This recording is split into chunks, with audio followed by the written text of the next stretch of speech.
Bienvenido a Sabiduría para el Corazón. El Dr. Stephen Davey, pastor de la Iglesia Colonial y presidente del Seminario Teológico Shepherds, en la voz y adaptación de Daniel Cuquín, le invita a conocer más de la Palabra de Dios.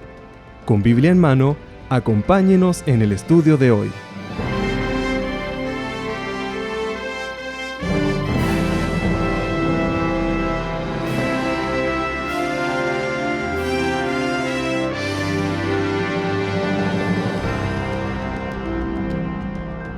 Hay dos ciudades que se mencionan más veces en la Biblia que todas las demás.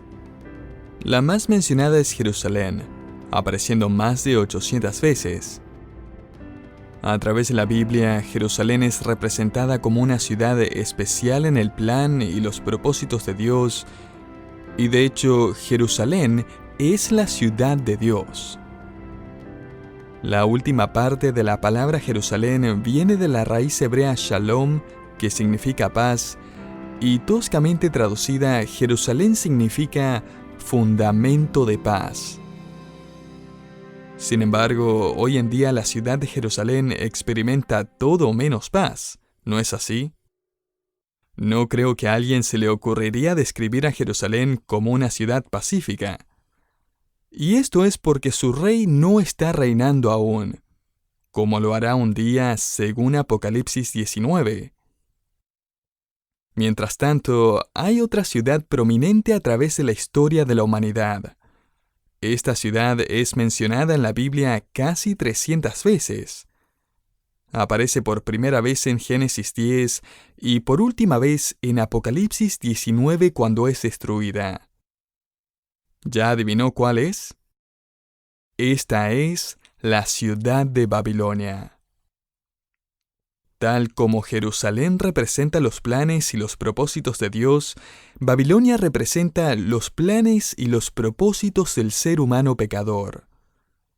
Y para poder entender la importancia de la caída de Babilonia en este último libro de la Biblia, necesitamos estudiar sus orígenes en el primer libro de la Biblia. Sabemos que el fundador de Babilonia fue Nimrod, el poderoso cazador que desafió el decreto de Dios de fructificar, multiplicarse y llenar la tierra. Génesis 9:1. Por el contrario, Nimrod trató de construir una federación global de naciones. Esto era más que una simple unión política. Esta era una unión profundamente religiosa. Nimrod expresó su rebeldía política en la construcción de una ciudad llamada Babilonia y toda su rebeldía religiosa en la construcción de la Torre de Babel. Génesis 11:4 registra que después del diluvio, las personas dijeron: «Vamos, edifiquémonos una ciudad y una torre cuya cúspide llegue hasta los cielos. Y hagámonos un nombre famoso para que no seamos dispersados sobre la faz de toda la tierra». En otras palabras, las personas en los días de Nimrod desafiaron el mandato de Dios de multiplicarse sobre la faz de la tierra y construyeron un imperio donde le iban a dar la espalda a Dios. Como sabrá, las alianzas políticas son frágiles. Pocas personas están dispuestas a arriesgar sus vidas por un partido político. Sin embargo, la religión es diferente. Es mucho más poderosa. Y cuando las causas políticas se unen con las causas religiosas, es posible crear una nación extremadamente fuerte. Y hasta un imperio mundial. Con el pasar del tiempo, Nimrod sería adorado como el dios principal de Babilonia, el dios Marduk. El historiador romano Heródoto viajó a través de Babilonia y vio una estatua de Marduk que pesaba 22 toneladas y estaba hecha de oro sólido. Hoy en día, esa estatua valdría más de $600 millones. Eso sí que es compromiso. Y cuando leemos la frase «edifiquémonos una torre cuya cúspide llegue hasta los cielos», necesitamos entender que la intención de los babilonios era reemplazar al Dios de los cielos.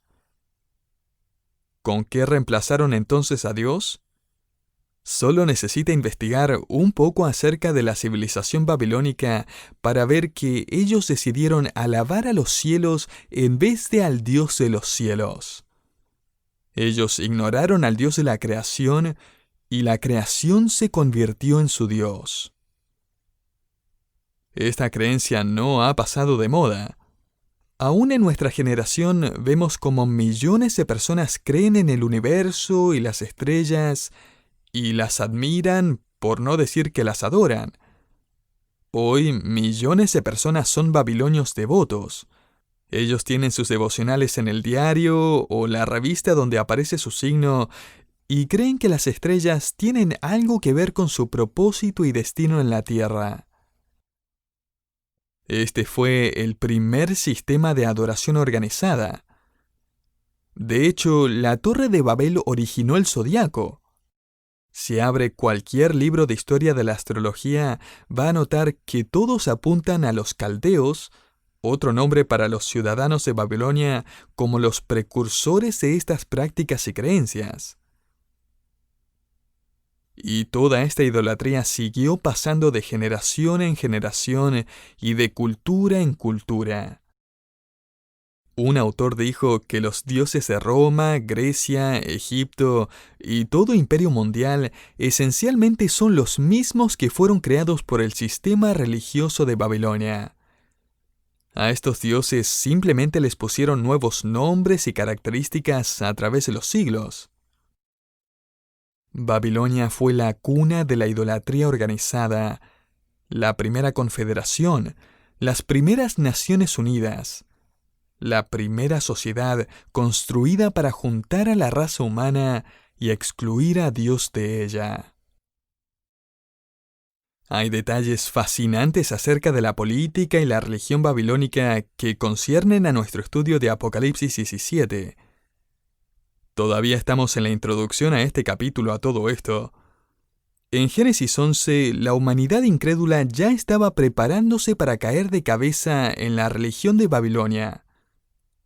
John Walvoord provee el siguiente resumen.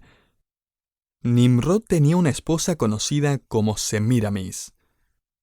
Ella, según registros extrabíblicos, creó rituales y leyendas religiosas para Babilonia. Eventualmente se formó la leyenda de que Semíramis tuvo un hijo milagrosamente concebido por un rayo de sol. Se decía que él era el libertador prometido. Su nombre fue Tamuz. Tamuz fue, en efecto, un falso cumplimiento de la promesa que Dios le hizo a Eva en Génesis 3:15. Dios enviaría a un libertador nacido de la simiente de la mujer. En otras palabras, concebido sin la participación de un hombre. Según las leyendas babilónicas, Tamuz fue asesinado. Pero después de 40 días en los que su madre lloró su muerte, él se levantó de entre los muertos.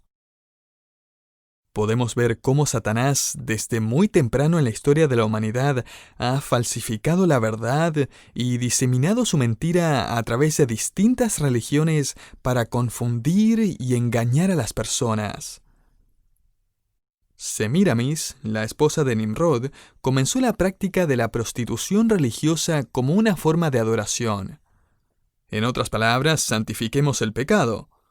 Así que en Babilonia fundaron una orden de vírgenes, que eran cualquier cosa menos vírgenes, para que sirvieran como prostitutas sagradas a las personas que venían al templo a adorar. Tan nociva fue esta religión creada en Babilonia que Dios juzgó a la humanidad mientras construían la Torre de Babel, confundiendo su idioma, y así esparciendo efectivamente la humanidad hasta los extremos de la tierra.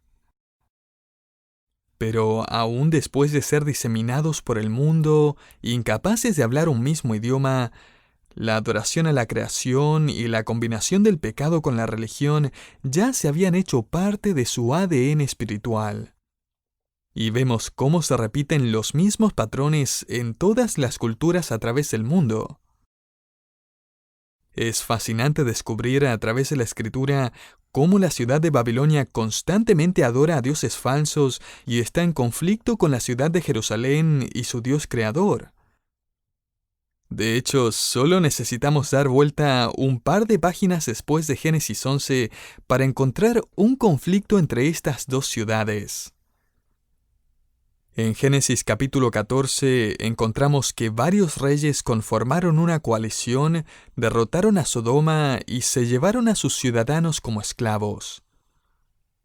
Una de las personas que fueron llevadas cautivas fue Lot, el sobrino de Abraham, junto a su esposa e hijas. Cuando Abraham oyó las noticias de su captura, él y sus hombres salieron a la batalla y con la ayuda de Dios derrotaron a la coalición de reyes. Interesantemente, el jefe de esta coalición era el rey de Sinar, un nombre para la región que incluía Babilonia. Así que esta es una batalla en donde Abraham, representando los propósitos de Dios, derrota al rey de Babilonia, representando los propósitos del hombre. Luego, cuando vuelve de la batalla, Abraham se encuentra con el rey de Salem, la antigua Jerusalén. Este rey, llamado Melquisedec, sale para recibirlo y bendice a Dios por darle la victoria. Desde este punto en adelante en la Biblia encontramos lo que llamaríamos la historia de dos ciudades. La ciudad de Dios, Jerusalén, en contra de la ciudad del hombre, Babilonia. Este conflicto entre la ciudad de confusión y la ciudad de paz solo va a incrementar con el pasar del tiempo. Babilonia aparece más adelante en la Biblia cuando Nabucodonosor, el rey de Babilonia, arrasa con Jerusalén por medio de 3 campañas militares. Segundo de Reyes 24 y 25. Para entonces, Babilonia se había convertido en el imperio más poderoso del mundo. Sin embargo, tal como Daniel profetizó, Babilonia sería derrotada por los medo-persas, y luego los persas serían derrotados por Grecia, y Grecia sería derrotada por Roma. El último imperio entonces sería una coalición de 10 reinos, un imperio romano revivido, y su capital sería, por supuesto, en Babilonia. El conflicto que empezó en Génesis llegará a su clímax en Apocalipsis. Desde que se construyó la Torre de Babel, Satanás ha estado queriendo, trabajando y planeando para traer a la humanidad de vuelta a Babilonia. Y un día lo logrará. En nuestros estudios anteriores aprendimos cómo los reyes y los ejércitos de la tierra marcharon en contra de Dios y fueron derrotados. Su sangre fluyó como un río a través del valle de Jezreel. Las copas de la ira de Dios finalmente se han vaciado y Cristo en su gloriosa venida ha derrotado al anticristo y a los ejércitos de Babilonia. Y mientras el apóstol Juan observa cómo las copas de la ira de Dios son derramadas sobre el planeta Tierra, y la Tierra es golpeada por granizo, sacudida por el megaterremoto, mientras mira y escucha atónito, pasmado y boquiabierto sin duda, un ángel se le acerca y le habla. Note el versículo 1 de Apocalipsis 17. Uno de los 7 ángeles que tenía las 7 copas vino y habló conmigo diciendo: Ven, te mostraré el juicio de la gran ramera que está sentada sobre muchas aguas. Ahora, como ya ha ocurrido varias veces en este libro, se nos presentan varios eventos de forma rápida y luego como que rebobinan la cinta y nos muestran los mismos eventos en cámara lenta. De esta forma se nos entregan los detalles, explicaciones y comentarios esenciales de estos eventos para que podamos entenderlos. Los capítulos 17 y 18 nos muestran la caída de Babilonia en cámara lenta. El capítulo 17 nos muestra el sistema religioso de Babilonia y su desaparición, y el capítulo 18 nos muestra la ciudad de Babilonia y su destrucción. Y a todo esto, en este libro de Apocalipsis se habla más acerca de Babilonia que de cualquier otro tema o evento. Hay 404 versículos en el libro de Apocalipsis y de los 404, 44 tienen que ver con Babilonia. Esto significa que el 11% del libro de Apocalipsis trata acerca de Babilonia. De hecho, se le presta más atención a Babilonia que al nuevo cielo y a la nueva tierra. ¿No le gustaría tener más información acerca del cielo? ¿Por qué la disparidad?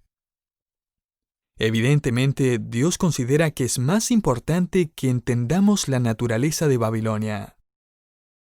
Así que permítame darle 6 características del sistema espiritual de Babilonia, este sistema corrupto del cual leemos en el capítulo 17. La primera característica de la religión babilónica es su gran influencia. El versículo 1 nos dice que ésta se sienta sobre muchas aguas.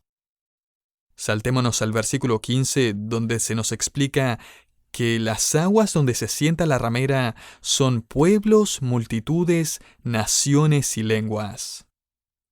En otras palabras, esta unidad religiosa va a crecer e influenciar a la mayoría del mundo. Note los versículos 1 al 2. Te mostraré el juicio de la gran ramera que está sentada sobre muchas aguas. Con ella, los reyes de la tierra cometieron actos inmorales, y los moradores de la tierra fueron embriagados con el vino de su inmoralidad. Imagine el mundo sin la presencia de verdaderos cristianos. El rapto ha tomado lugar y los cristianos se han ido. El pecado se desata a través del mundo como nunca antes porque las influencias piadosas que lo restringían hasta cierto punto se han ido. La religión, sin embargo, no va a perder su fuerza. De hecho, va a crecer y corromperse aún más. Piense en esto. ¿Cuántas religiones cree que van a permanecer después del rapto? Todas ellas. Las iglesias protestantes van a seguir, aunque algunas van a quedar prácticamente vacías. Las iglesias católicas van a tener misa como siempre. La iglesia mormona no se va a perder un segundo. El islam, el hinduismo, el budismo, el taoísmo, el judaísmo y todos los ismos van a continuar. Sin embargo, el elemento que se va a perder es la verdadera sal de la tierra.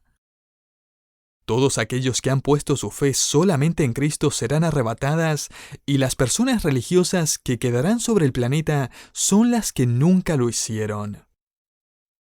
Este testimonio, esta luz y sal se habrá ido. El mundo será capaz de ponerse de acuerdo y unificarse rápidamente, ya que la doctrina será dejada a un lado, y con gusto. Todo lo que se necesita es que la novia de Cristo desaparezca. El mundo va a quedar sin la sal y la luz del Evangelio por un breve periodo de tiempo y todo se va a descontrolar. La segunda característica de la religión babilónica es su asociación satánica. Note el versículo 3. Y me llevó en el espíritu a un desierto, y vi una mujer sentada sobre una bestia escarlata, llena de nombres blasfemos y que tenía 7 cabezas y 10 cuernos. Ya hemos aprendido que el imperio del anticristo será el 7º imperio mundial, el imperio romano revivido, y va a ser compuesto por una coalición de 10 reyes. No vamos a tomar el tiempo nuevamente de ir a través de cada una de estas frases que describen el reino del anticristo, pero sin embargo hay un versículo que quiero que note. Versículo 9. Aquí está la mente que tiene sabiduría. Las 7 cabezas son 7 montes sobre los que se sienta la mujer. La referencia a estos 7 montes ha hecho que algunos crean que esta mujer, este falso sistema religioso, es la Iglesia Católica Romana, ya que Roma está sentada entre 7 montes. Sin embargo, esta interpretación no es solo muy limitada. Sería realmente extraño que todo el mundo se convierta al catolicismo, sino que también contradice la siguiente frase. Note que no hay un punto al final del versículo 9, sino una coma. Las 7 cabezas son 7 montes sobre los que se sienta la mujer, y son 7 reyes. En otras palabras, los 7 montes son 7 reyes o reinos. Ahora, ¿quiénes son estos reyes? Juan nos lo dice en el versículo 10. Y son 7 reyes, 5 han caído, uno es, y el otro aún no ha venido. Y quizás esté pensando, gracias Juan, eso fue realmente claro y revelador. Pero en realidad eso sí nos ayuda, si entendemos la metáfora. 5 reyes o reinos han caído. Y cuando estudiamos la historia del mundo, aprendemos que 5 imperios occidentales han caído: Egipto, Asiria, Babilonia, Medo-Persia y Grecia. La pregunta entonces es, ¿cuál imperio es? Y piense en el periodo histórico en el que Juan estaba viviendo. Él vivió durante el reino del Imperio Romano. E imagine que solo queda un imperio más para que venga y domine el mundo: el reino del Anticristo. El próximo imperio mundial, dominado por una sola persona, va a ser el último imperio de la historia de la humanidad.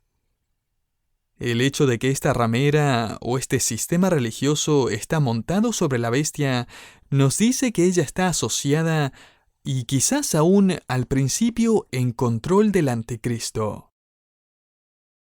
La tercera característica de la religión babilónica es su riqueza y su unión.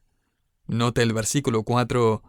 La mujer estaba vestida de púrpura y escarlata, y adornada con oro, piedras preciosas y perlas, y tenía en la mano una copa de oro llena de abominaciones y de las inmundicias de su inmoralidad.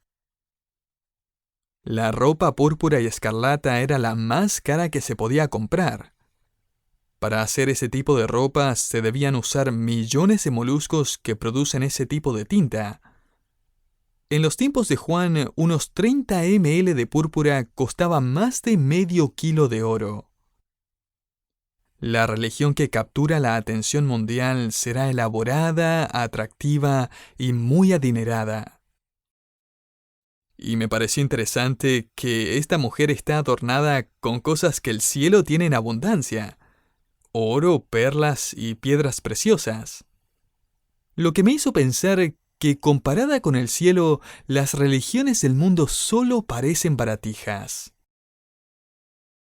La cuarta característica de la religión babilónica es su perversión. Note el versículo 5, y sobre su frente había un nombre escrito, un misterio: Babilonia la Grande, la madre de las rameras y de las abominaciones de la tierra. En otras palabras, todo empezó con Babilonia, la cuna de la rebelión organizada, la adoración a la creación, la exaltación del universo, la devoción astral, la idolatría y todo ese tipo de cosas es Babilonia. La quinta característica de la religión babilónica es su propósito sangriento. Note el versículo 6. Y vi a la mujer ebria de la sangre de los santos y de la sangre de los testigos de Jesús. Desde el tiempo de la antigua Babilonia hasta el día de hoy, las falsas religiones han provocado un baño de sangre después de otro en contra de los creyentes. Y al llegar a la tribulación, esta ramera está borracha, totalmente ebria con la sangre de los cristianos. La sexta y última característica de la religión babilónica es su destrucción final. Saltémonos al versículo 16. Y los 10 cuernos que viste y la bestia, estos odiarán a la ramera y la dejarán desolada y desnuda, y comerán sus carnes y la quemarán con fuego. Cuando el Anticristo revele su imagen y profane el lugar santo, él y su confederación de 10 reinos no van a necesitar más a la gran ramera. La mayoría de los eruditos creen que esta religión mundial va a ser reemplazada alrededor de la mitad de la tribulación, cuando el anticristo afirme ser Dios y demande ser adorado. ¿Qué le pasará a este sistema religioso, adinerado y mundial? Esta ramera va a ser deshonrada, devorada y destruida. Probablemente va a reclamar algún derecho de reinar con los demás, pero ellos simplemente se van a deshacer de ella. El anticristo no va a necesitarla más y va a deshacerse de ella de una vez por todas. ¿Y dónde está Dios durante estos días de blasfemia? ¿Seguirá aún en control? ¿Se habrá salido esta situación de sus manos? Note el versículo 17, no lo pase por alto, porque Dios ha puesto en sus corazones el ejecutar su propósito. Que tengan ellos un propósito unánime y den su reino a la bestia hasta que las palabras de Dios se cumplan. El retorno de Babilonia y la religión de Babel es parte del plan de Dios. La llegada de su conflicto final entre Babilonia y Jerusalén es parte de su plan de redención. Dios es el autor de la historia de estas dos ciudades. Desde Génesis hasta Apocalipsis, los propósitos de Dios van a ser cumplidos. Sépalo y dependa en ello. Y en su vida ahora mismo también. Sin importar la lucha, el sufrimiento, el caos o el conflicto que esté viviendo, los propósitos de Dios para usted serán cumplidos, de forma perfecta y a su debido tiempo. Cristo, el heredero del trono de Jerusalén, vendrá, y nosotros con él, para poner fin al conflicto entre la ciudad del hombre y la ciudad de Dios. Este conflicto finalmente llegará a su desenlace cuando la ciudad de Jerusalén derrote a la ciudad de Babilonia y Cristo reine sobre el trono de David para siempre.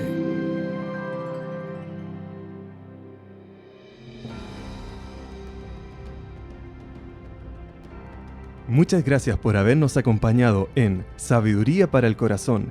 Si usted quisiera saber más acerca de este ministerio, o quisiera escuchar este programa nuevamente, le invitamos a que visite nuestra página en internet www.sabiduriaespanol.org. También le invitamos a que nos siga en las redes sociales como YouTube, Facebook e Instagram. Finalmente, si quisiera contactarse con nosotros, escríbanos a sabiduría@wisdomonline.org.